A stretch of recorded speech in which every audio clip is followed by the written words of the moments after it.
Back on Lisa Brady. As Iran launches the largest ballistic missile attack ever on Israel, U.S. naval destroyers joining Israeli air defense units to fire interceptors and shoot down missiles. Initial reports suggest that Israel, with the active support of the United States and other partners, effectively defeated this attack. Secretary of State Antony Blinken condemning the Iranian attack as the U.S. and Israel warn of consequences for Iran. Pentagon spokesman Major General Pat Ryder. To be crystal clear, as Secretary Austin has said, should Iran, its partners, or its proxies use this moment to target American personnel or interests in the region, the United States will take every necessary measure to defend our people.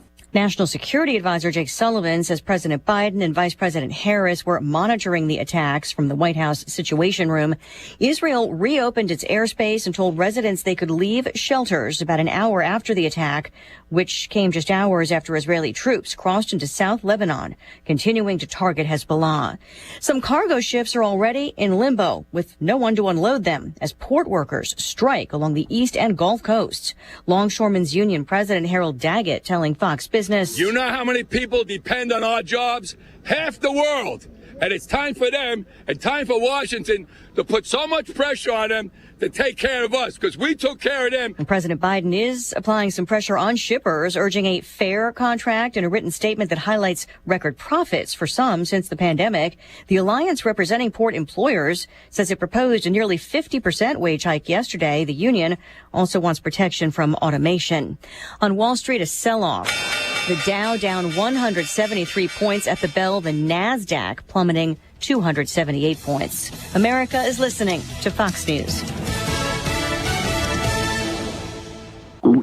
Oh no, stomach issues again? Stomach issues? Who are you? Your pancreas. I could be the real reason for your diarrhea, gas, bloating, stomach pain, or loose oily stools. I thought it was my stomach. People often do, but any of these symptoms could mean having a condition called exocrine pancreatic insufficiency, or EPI. With EPI, the pancreas doesn't release enough enzymes to break down food, but EPI is manageable. Use the symptom checker on identifyepi.com and speak with your doctor. That's identifyepi.com. Sponsored by AbbVie. October is Cybersecurity Awareness Month. As the leader in identity theft protection, LifeLock reminds you to update your passwords. Using the same password across multiple accounts makes you vulnerable to cyber criminals. Updating your passwords is only one way to help protect yourself. For comprehensive identity theft protection, you need LifeLock. LifeLock not only alerts you to suspicious uses of your personal information, but also fixes issues that arise. Start protecting your identity today with a 30-day free trial at LifeLock.com, promo code CLAY.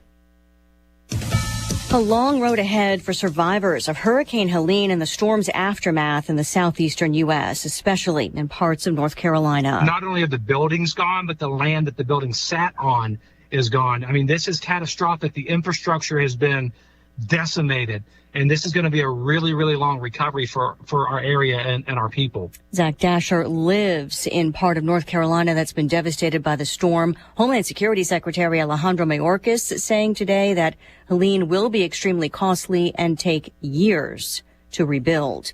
Rapper Sean Diddy Combs, who's in jail and awaiting trial on sex trafficking charges, now faces a flood of new accusers. A Houston attorney says he represents 120 men and women making sexual misconduct allegations, including 25 who say they were minors at the time, and that he expects to file lawsuits within the next month. An attorney for Combs says he categorically denies any claim that he sexually abused anyone. Defense attorneys accusing federal prosecutors of leaking information about the probe that led to the indictment of New York City Mayor Eric Adams, citing New York Times articles published in the past year.